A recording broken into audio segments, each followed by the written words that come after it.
What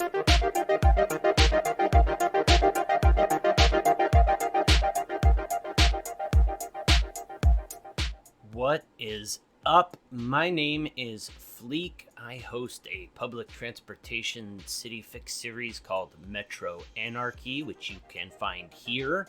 And while there are lots of great ideas in the series, I thought it would be good to pull out individual pointers and put them in a tutorial on basics of public transport. And this one is going to be specifically on metro structure. So I'll start with the eternal YouTube mantra. Please give my video a like, subscribe, and click the bell. Now, with that out of the way, the first and last thing you need to know about metro structure is, if you build it, they will come. Of course, that is an overused movie quote, but it is true. The structure of your metro just isn't that important from a mechanics standpoint. Even if it is not perfectly laid out, people will use it, and the fact that it isn't perfect isn't going to contribute to other problems, such as traffic, because it's underground. The only thing you have to worry about from an actual mechanics standpoint is avoiding underground road networks, and those can be worked around pretty easily. So yes, if you build a metro system that is well laid out, more people will use it than one that is not well structured, but the difference isn't that great. The reason you build a well-structured metro is cost. The more efficient it is, the fewer stops you have, fewer tunnels, fewer actual vehicles, all of which cost money. In the second episode of my Metro Anarchy series, I built a spoke and wheel style metro that looked something like this, with a ring around the edge. And while it was beautiful, what I learned is that it was much harder to execute than this, a grid-based system. I've tried lots of different types of layouts, and I keep coming back to the grid for two reasons. It's easy to wrap your mind around, and it's easily scalable as your city grows. So this is a little grid-based city that I threw together for this tutorial, the city of Anarchia, just under 14,000 residents. Now, one point I want to make about setting up your metro is that when you hit that milestone, as soon after that as you can afford it, it's a good idea to start building your metro system. Now, the reason for this is that metros are great at preventing traffic. They do reduce traffic if it's already there, and eventually that traffic will work its way out, but it's much better at preventing it than it is at reducing it once it has already started. So with that in mind, as soon as you can after that milestone, I think the latest that you get metro is at 7,500 citizens. It varies from map to map from what I can tell, but I think 7,500 is the latest that you will get it. So as soon after that as you can afford it, start building your system, and this grid system works great for that because you can start out with it small and scale it up, as I mentioned. Now, we are going to be using just the vanilla metro stations in this episode. I am going to do the next episode with the multi-track stations, so stay tuned for that. In this one, we are going to use just the vanilla. Now, one of my favorite City Skylines YouTubers is, of course, the one and only Biffa, and he talks often about lane mathematics, and I have a similar concept that I call station mathematics. Now, if we're going to be building a grid, we're going to put it along the major roadways, right? So, with the vanilla, you don't have two lines going through the same station, so Sims are going to have to leave one station and go to another. If you are going to put the metro stations right next to each other, well, that makes logical sense, but here's the problem with that.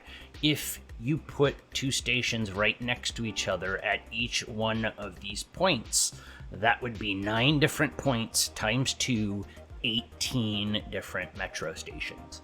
Well, I just mentioned that reducing cost is really important, so here is how we do that. Instead of putting the metro stations at the intersections, we are going to put them in the middle of each roadway. Okay, so let's go ahead and jump in and do that. So we will zoom in here, and along the major thoroughfare, we are going to put a station on either side, and then on this, put one there, and then one up here, as close to the middle as we can get. That's a good eyeball. Now up here, I'm going to do the same thing in the center there, and in the center here. Now again, this is a little bit closer than I would probably build them in a actual city, but it's a little bit compressed, but you will get the idea of what we're doing here. And I'm sorry, we're gonna have to bulldoze somebody's house. Oh no, frowny faces! Let's do one where there's a dead body, so at least we're getting a dead person out of the way at the same time. And now this last section here. All right. Now I have found that dropping into a time lapse works, so I will be right back as soon as we get these all connected up.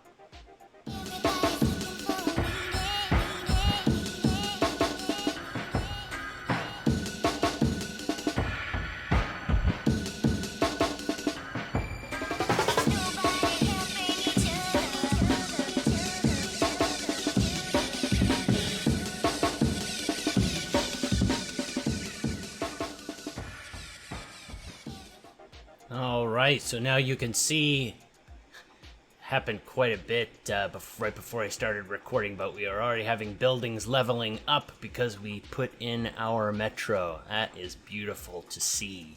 So here we have our basic grid system. So we've got our lines here, here, here, and here, and Sims can easily walk from one station to another. Again, if we go to our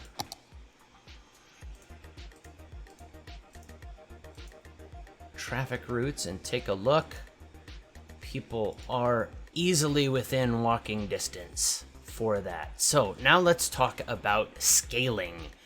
If we are going to then scale this city out, let's grab this road, and let's say that we're now going to build out here.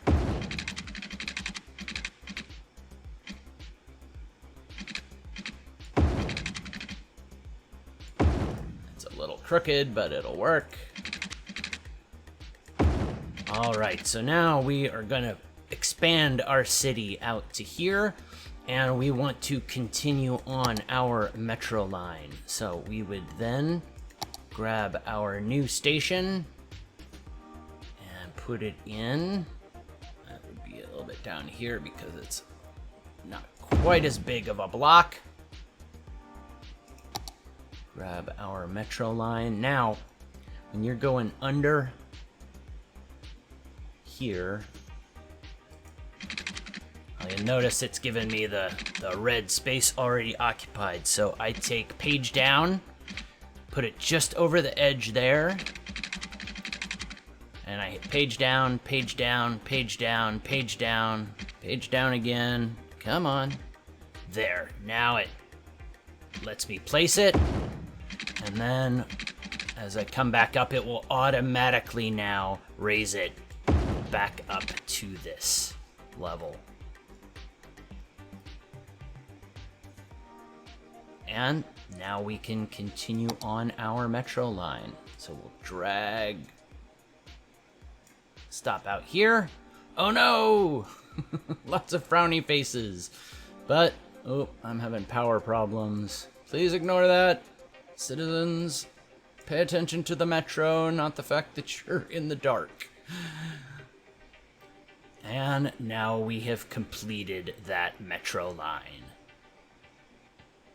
All right, now off camera, I went ahead and extended the grid out to the east and the west on this south part so you can see how that works as your city expands. And then over here on the west, I ran a tunnel underneath the freeway so you can see that even if there are rivers or freeways or even a mountain range, this grid system can continue along those same lines. If you need to deviate it a little bit, that's just fine, but it will be able to jump over geographic obstacles like that. So we're up to about 825 residents per week using the metro. That's a little low. I'd expect that to be about double, but I think that probably has more to do with the fact that this is not a very well laid out city rather than the efficiency of the metro system. That was all I wanted to cover in this episode. Next episode, we will do the same type of grid system, but using the multi-platform metro stations. So with that, I will bid you farewell and remind you until next time. Mind the gap.